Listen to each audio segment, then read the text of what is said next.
Hola, mi nombre es Vladimiro Vázquez y pastoreo Visión de Fe en Guatemala. Quiero darle la más cordial bienvenida a este video. En nuestra iglesia hemos entendido que los apóstoles en Hechos enviaron a aquellos creyentes que venían del mundo gentil a estudiar las predicaciones de Moisés que en ese momento histórico se hacían semana a semana. Y esa es la razón de que nosotros transmitamos hoy en día cada semana una nueva porción. Mi deseo es que esto pueda colaborar como un manual para el creyente del siglo XXI. Que Dios lo bendiga y gracias por sintonizar.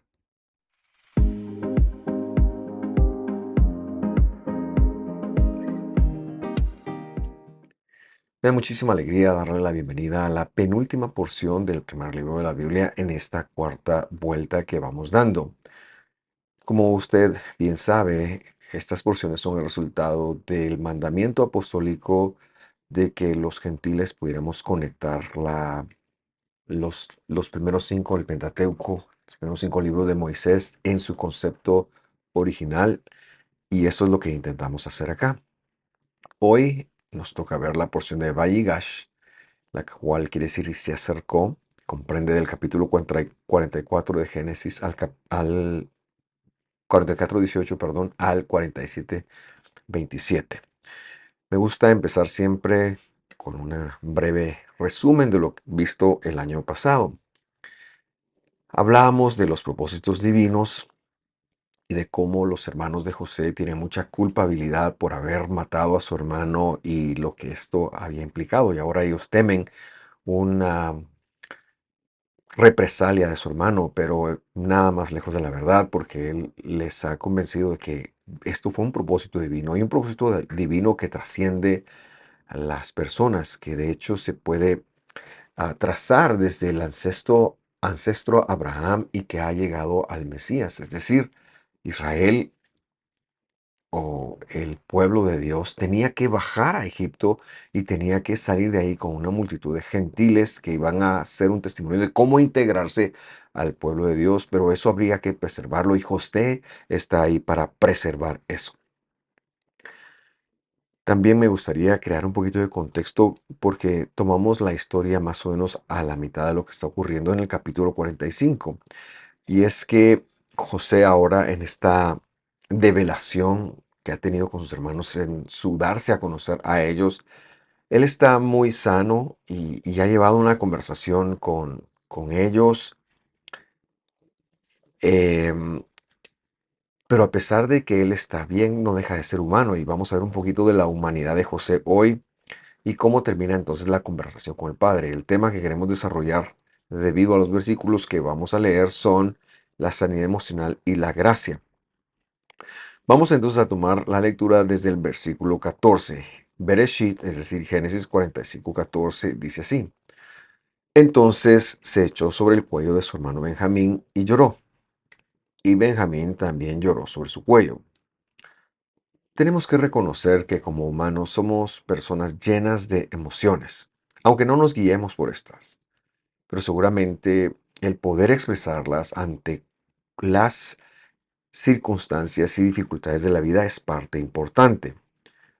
Así que un creyente pues debe de guiarse por la palabra de Dios, pero eso no quiere decir que no tenga emociones que deba de poder darles una salida, porque estas son parte importante de quiénes somos y de las cosas que hacemos. José, por muy bien que estuviera en su corazón, ahora está rompiendo a llorar porque tiene el afecto de su hermano de padre y madre a quien no ha visto y quien no había tenido algo que ver con el hecho de que él fuera vendido.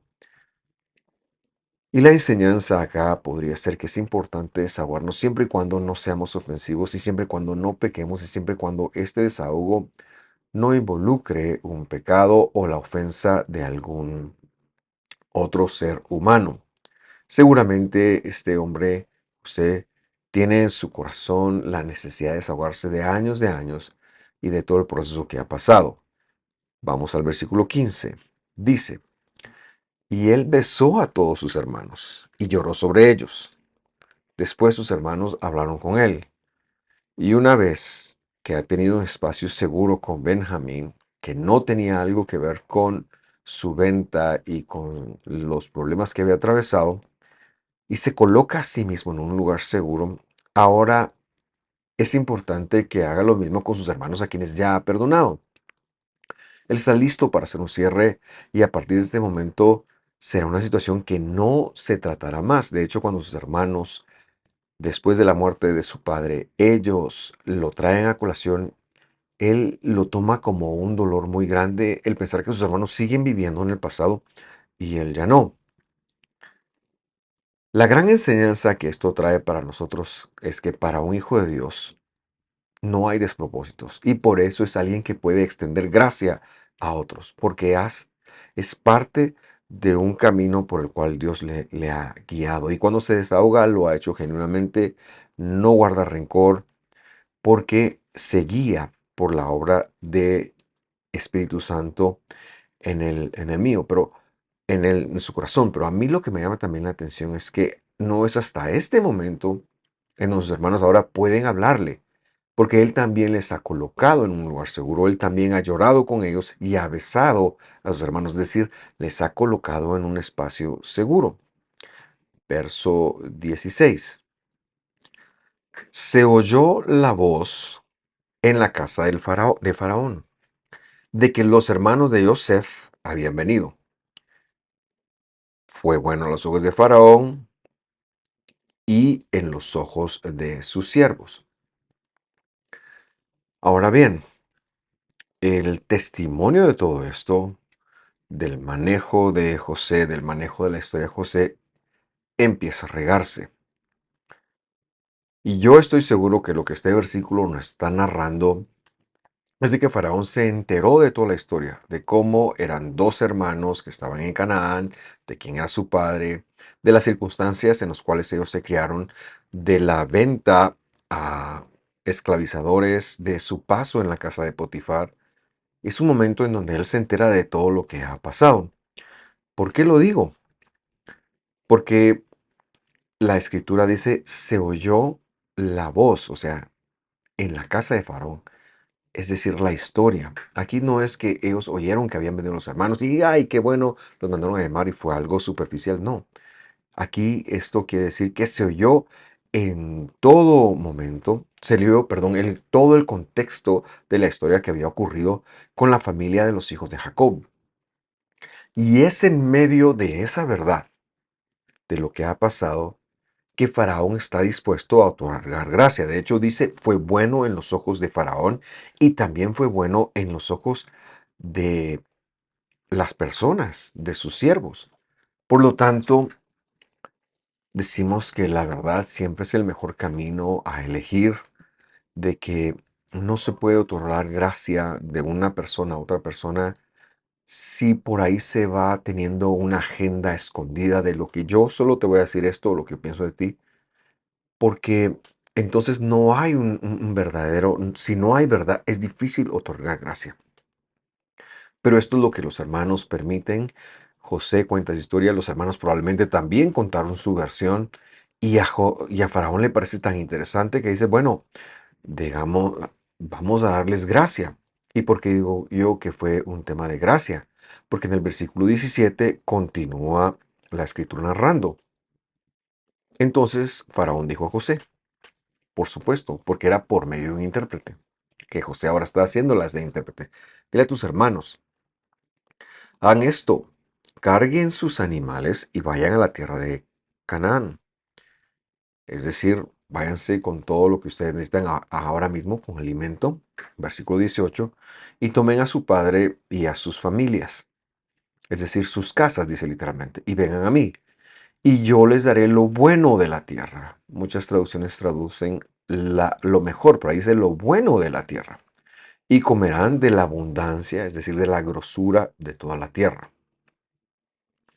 La invitación que ahora está lanzando Faraón más que esto es una orden de regresar e ir a traer a su padre con todo lo que tienen en sus casas. Pero no se está refiriendo a las pertenencias de ellos, porque la casa del padre no solamente se refiere a familia. Y luego hay un versículo en donde dice ustedes llévense unas carretas y traigan lo que les quepa y yo aquí voy a ver qué hago con ustedes. Por lo tanto, nos hace entender que la casa del Padre aquí se refiere a la segunda acepción que esto significa. Y ya hemos visto ese ejemplo con Abraham, cuando le dicen salte de la casa de tu padre, se refería de las costumbres espirituales o doctrinas o religiosas de tu padre. Y aquí lo que está diciendo el faraón entonces es tomen incluso la parte espiritual, sus creencias. Claro, aquí en Egipto tenemos otras creencias, pero no nos importa si ustedes vienen, vamos a respetarles sus creencias. Eso quiere decir la casa de su padre. El faraón les está ofreciendo a ellos morar en Egipto sin tener que integrarse espiritualmente, sin tener que asimilarse, sino que ellos pueden mantener en Egipto la adoración al Dios verdadero. En el versículo 19, entonces sigue diciendo, a ti se te ordena, es decir, a José, encarga, que es la misma palabra, a ti se te encarga, se te ordena, voy a decir por qué hice la salvedad acá en un momento, solo voy a terminar de leer el versículo, decirles, hagan esto, tomen carretas de la tierra de Egipto para sus pequeños y para sus mujeres. Ve que no está muy preocupado de las posesiones. Y traigan, literalmente dice, levanten, porten a su padre y vengan. Verso 20, no tengan pesar el ojo de ustedes por sus posesiones. Como repito, hemos procurado hacer una traducción literal. Pues lo bueno de toda la tierra de Egipto será de ustedes. Nuevamente, no lo mejor, sino lo bueno. Y queremos hacer algunos comentarios muy interesantes. En primer lugar, le dice a José, te voy a dar un encargo. Esta no es una orden. Esto es el orden de cómo van a ser las cosas de ahora, aunque seguramente esto implique ordenarse, pero es la palabra, aquí cuando usa el verbo a ti se te encarga, a ti se te ordena, es el mismo verbo que da origen al sustantivo mitzvah, que se puede traducir o que han traducido, perdón, como mandamiento, porque realmente es el orden correcto de las cosas. A Faraón le parece que lo justo es que la familia del hombre que ha traído la preservación sobre Egipto esté bien. Este hombre era un hombre con justicia en la mente. Y por eso es que él les dice, vayan y traigan. Pero la idea es que el orden correcto de las cosas, lo justo sería entonces que la familia de José estuviera bien. Por eso es que le dicen, levanten, traigan a su padre. Otro comentario que me gustaría hacer es para certificar lo que mencionábamos en el comentario del versículo 18, cuando él les habla de la casa. No quería que trajeran el menaje de su casa, sino lo que les está diciendo es despreocúpense, perdón, si van a dejar algo, no se traigan la gente, porque yo les voy a dar lo mejor de la tierra. Y por eso decimos y reafirmamos que él lo que había ofrecido en el versículo en cuestión era una libertad para adorar al Rey de Reyes. Ahora, esta gente bajó con sus ganados, esta gente bajó con algunas de sus posesiones, pero eso es otra historia. Lo importante para Faraón, debido a que había gracia hacia los hijos de Israel, hacia la familia de Israel, era que ellos llegaran, las personas. Sigamos la lectura, el versículo 21 dice, así lo hicieron los hijos de Israel. José les dio carretas conforme a la boca de Faraón, a la orden, traducen muchos, pero literalmente dice a la boca, las palabras de Faraón, y les dio provisiones para el camino. Lo que nosotros entendemos es que José se va a esforzar de cumplir esto al pie de la letra. Y luego les dice algo más, versículo 22. A todos ellos, esta ya es una referencia a José, les dio mudas de ropa. Pero a Benjamín le dio 300 monedas de plata y 5 mudas de ropa. Es decir, él estaba en su derecho de regalarle a quien él quisiera de las cosas. Esto no es un favoritismo, esto no es como una discriminación hacia los demás hermanos o incluso lo que alguien pudiera pensar que él no, no ha perdonado del todo. No, este es el derecho de él. Verso 23. Y a su padre le envió lo siguiente. Y realmente la Biblia ha dicho así o como, y a su padre envió así como, es lo que ha dicho la escritura, por eso lo puse ahí. Así como 10 asnos cargados de lo bueno de Egipto y 10 asnas cargadas de grano y de pan y alimentos para la casa de su padre en el camino. Ahora, esto va a ser muy importante para Jacob y ya lo vamos a ver.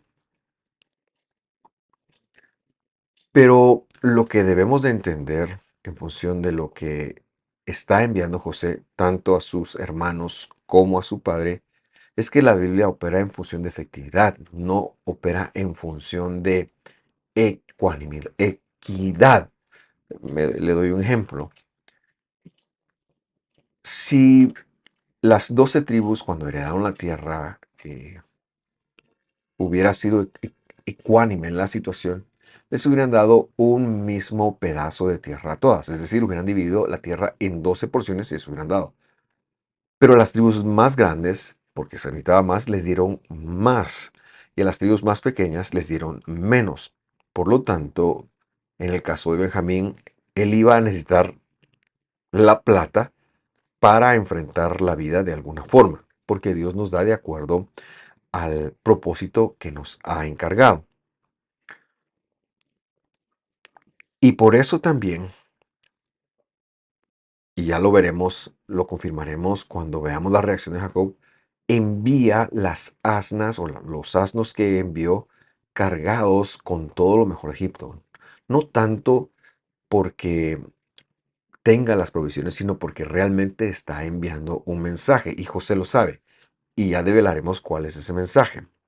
El versículo 24 sigue diciendo, luego despidió a sus hermanos y cuando se iban les dijo, no disputarán en el camino. Y aquí quiero hacer una observación de la lengua hebrea.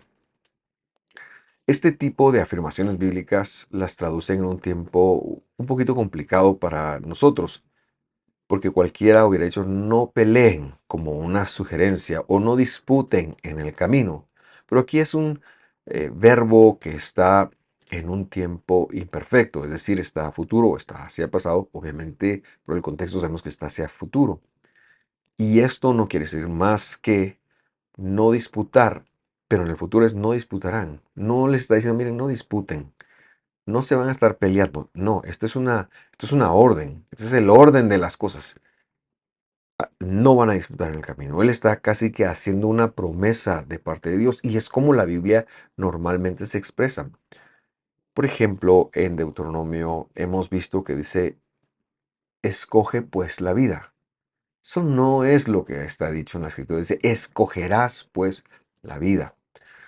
Vemos que está dicho, por ejemplo, no matarás. Ahí está correcto. No matarás, no hurtarás. Porque Dios está haciendo una promesa de que así van a hacer las cosas.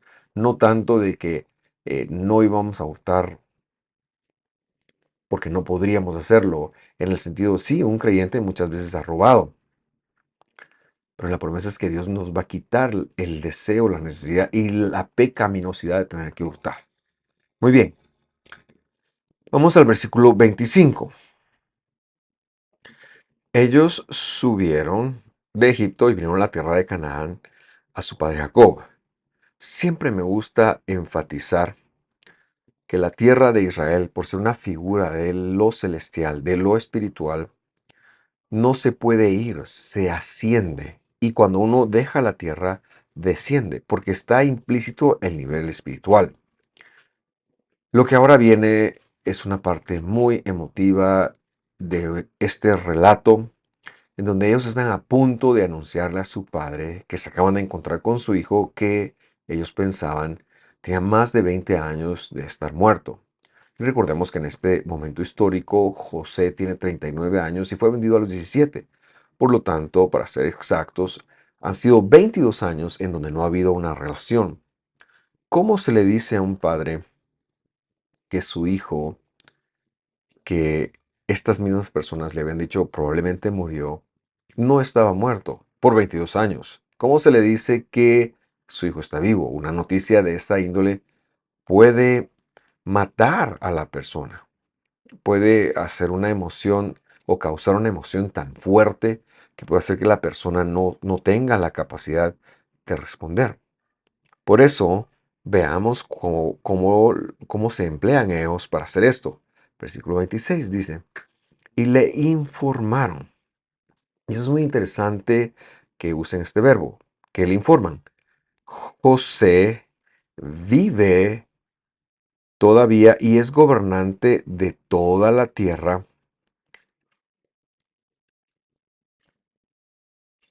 de Egipto. Esa palabra gobernante es muy interesante porque es una palabra que también nos habla de hacer parábolas. Y luego dice, y desmayó su corazón porque no fue convencido por ellos. Muy bien, el versículo o el verbo, perdón, el verbo que hemos traducido por le informaron es el verbo nagad. Y el verbo nagad sí significa decir, pero quiere decir ser muy cuidadoso al comunicar algo, al informar algo. Y eso fue precisamente lo que ellos hacen, por las razones que he mencionado. Tenían que tener mucho cuidado cómo ellos daban la noticia a su padre de que ahora José era el mashal, el gobernante, el que dictaba la historia, el que contaba la historia en, en Egipto. Y para que el padre no pudiera pasarle algo, pero de todas maneras, dice la Biblia que su corazón se desmayó porque no podía comprender, y es que a veces racionalmente no podemos comprender lo que nos están diciendo, es demasiado. Necesitamos un tiempo para absorberlo, necesitamos una manera de aceptarlo, de tomarlo, y esto creo yo es una gran enseñanza para nosotros en el siglo XXI cuando estemos tratando de asimilar algo. Tomémonos el tiempo para asimilar las cosas, para entender. No tenemos que responder inmediatamente, no tenemos que hacer una declaración inmediatamente. Creo yo que hasta podemos tener la gracia de decirle a la persona, mira, necesito tiempo para asimilar lo que me estás diciendo. Claro, después tengo que eh, establecer mi postura, pero creo que es importante también en esto de la salud emocional el poder asimilar las cosas. Y esto tiene, como he mencionado, un origen de más de 20 años, de 22 años, en donde el padre de él ha vivido una tragedia por la pérdida de un hijo. Qué difícil es perder un hijo, de hecho, ni siquiera hemos sabido, perdón, no hemos tenido en castellano un nombre para ese evento. Y este año hubo dos muchachos, un niño y bueno, realmente eran dos niños de personas conocidas que fallecieron. Y para mí fue muy difícil asimilar y ponerme en los zapatos de ellos. Entonces, ¿cuál es la postura de Jacob? Tiene 22 años de estar viviendo el dolor más inmenso que ha vivido. Recordemos esto leyendo, regresando unos versículos al capítulo 37, versículo 34 de este mismo libro de Bereshit. Y leemos, Jacob rasgó sus vestidos. Lo que estamos viendo o leyendo es el momento en donde sus hijos le dicen, mira, reconoce este abrigo pensamos que es el de tu hijo, cuando ellos lo han roto y lo han llenado de sangre de un cordero. Entonces él asume que su hijo está muerto y rasga sus vestidos. La Biblia dice, puso cilicio sobre sus lomos, es decir, una especie de vestido áspero para demostrar que estaba en luto y estuvo de duelo por muchos días. Y lo que la lectura y la incredulidad que él ahora tiene de la noticia que está recibiendo nos dice es que ese luto continuaba aún en ese momento. Es decir, Jacob, perdón, ha estado por la supuesta muerte de José de luto por 22 años. Y esto nos trae una gran luz en el sentido de que si Dios no trae sanidad, es imposible ser sano. La sanidad emocional es una de las dádivas que Dios da sobre nosotros de estar bien con el pasado. Por último, también traduje, hablando del versículo 26, que no fue convencido por ellos, porque este es el verbo que tiene que ver con la fidelidad de Dios. El verbo amán que es el verbo que normalmente se traduce como creer. De hecho, así es como lo traducen las versiones. Él no les creyó, pero prefiero traducir convencido porque este verbo es una educación. Este verbo es educar. Y por eso para nosotros lo que llaman fe, que preferimos llamarlo fidelidad, es un proceso de educación en donde Dios te va dando de la A a la B, a la C, etcétera, etcétera, etcétera, y vas creciendo y vas practicando. Al revés, es lo mismo. Ellos traen una noticia, pero él simple y sencillamente no tiene la capacidad de conectarlo, de entenderlo por el mismo luto que él está viviendo. Por eso, y regresando ahora al 45, leemos el 27 y dice, pero cuando ellos le comunicaron todas las cosas, es decir, todas las palabras, cualquiera de las dos traducciones está bien, que José les había dicho o dado, y cuando vio las carretas que José había enviado para llevarlo, el espíritu, y lo que queremos traducir ahí es ánimo, de su padre Jacob revivió. Y aquí vemos una forma importante para trasladar en este momento a nosotros los creyentes del siglo XXI. En primer lugar, ellos le dicen, mira, esto es lo que está pasando. Esto es lo que pasó. Nosotros vimos a José, nos habló, pero esto son palabras para Jacob. Esto es algo que está ocurriendo. Y creo que esta es la primera fuente a la cual un creyente del siglo XXI debe atarse, debe de entender, debe de conectarse y debe de ser una guía para él, es que debemos de dar testimonio con nuestras palabras, porque eso era lo que ellos sabían. De hecho, era lo que Faraón había ordenado. Miren, digan, hablen. Y creo que esta es una herramienta importante. Nuestra primera herramienta siempre es la promulgación por medio de nuestras palabras. Hemos de hablar de Dios, pero luego hemos de unir el efecto visual al mundo de tal forma que la mejor forma, valga la redundancia, como el ser humano aprende es con audiovisuales. Por eso les colocamos aquí los versículos para que usted nos vaya siguiendo porque queremos maximizar ese aprendizaje. Pero lo que yo quisiera sugerir más que eso todavía es que pudiéramos demostrar con nuestros hechos que somos creyentes verdaderos, que lo que hablamos es lo que hacemos. Y eso es lo que José tenía en mente cuando envió las 10 asnas. Porque él sabía que su padre no lo iba a poder conectar, que él estaba en duelo de 22 años y por eso él envía algo que se pueda ver. Y por eso decimos que ser creyente en el Mesías exige del creyente una demostración, exige del creyente una aplicación que se vaya o que se vea basada en sus obras. La palabra ruach, que es la que traducen que su espíritu revivió, tiene varias connotaciones en castellano. Bueno, en hebreo tiene muchas formas de poderse leer. Se puede leer como viento, se puede leer como eh, emociones, como poder, pero una de esas acepciones es la palabra ánimo. No está hablando del espíritu como algo ajeno al ente de Jacob, al cuerpo, al ser de Jacob, sino está hablando de que el ánimo de él, una parte emocional, una parte de nuestras emociones, de nuestro pensamiento, de la corporalidad que somos, de este cerebro tan maravilloso que Dios nos ha dado, es el ánimo. Y el ánimo de Jacob había estado derrumbado por 22 años por lo que había vivido. Ahora está reviviendo. Que Dios reviva tu ánimo en las cosas que te han ocurrido en el pasado. De hecho, es la intención de Dios hacerlo. Quiero terminar leyendo entonces el versículo 28 para ya aterrizar esta enseñanza y leemos. Entonces Israel dijo Rab.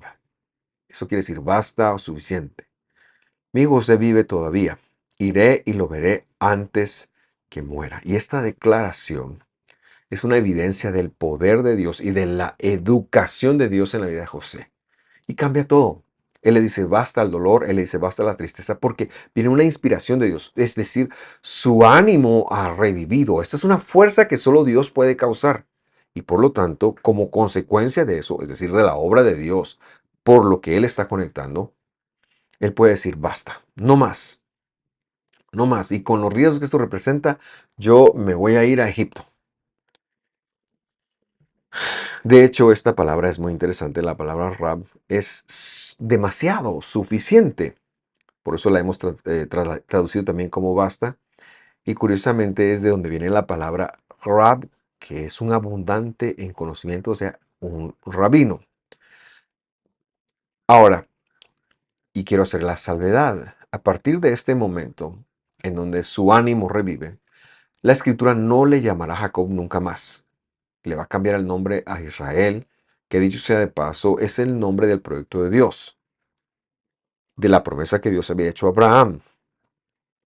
Y desde que perdió a su hijo, sí esporádicamente se le había llamado a Israel, pero solo en función de la subsistencia del pueblo, es decir, de sus hijos. La mayor parte de las veces se le había llamado Jacob, es decir, el talón de Dios. Pero cuando Dios le conduce a poner un límite a la tristeza, al dolor, el proyecto de Dios suelta otra vez. Y lo que pasa es que la tristeza es enemiga del desarrollo del proyecto de Dios en la vida de cada uno de nosotros. Por lo tanto, hemos de decir basta al sufrimiento y en el poder del Espíritu Santo. El cambio de nombre entonces no es meramente accidental. Es la obra de que es la seña de que Dios está quitando la tristeza. Y la oración que tenemos desde acá es que esto pueda pasar con usted y que nunca más usted pueda dar espacio a la tristeza, independientemente de cuál haya sido la circunstancia que le ha tocado vivir. Que Dios nos dé esa autoridad para poner un límite a la tristeza.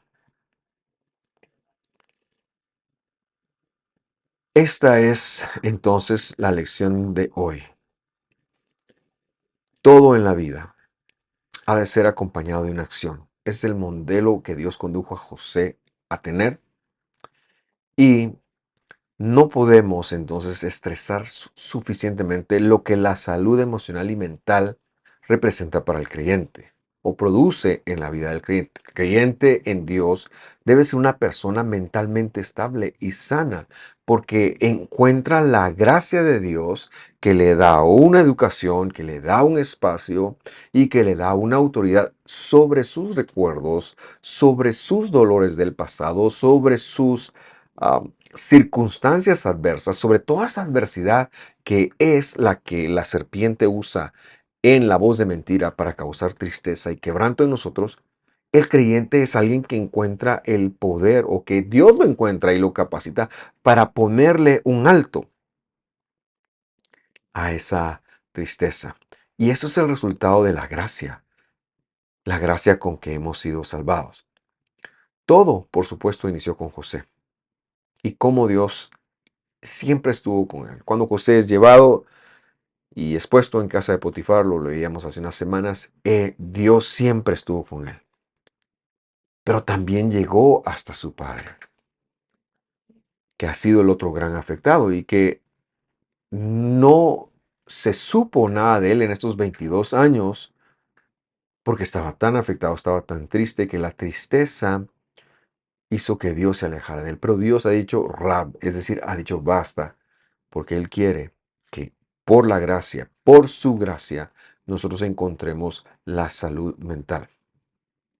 Todos tenemos retos y situaciones difíciles, pero yo te invito a tomarte de la gracia de Dios y del poder de Dios, o sea, de Espíritu Santo que está en ti, como un creyente en el Mesías Jesús, para sanar, para soltar, para mejorar tu calidad de vida.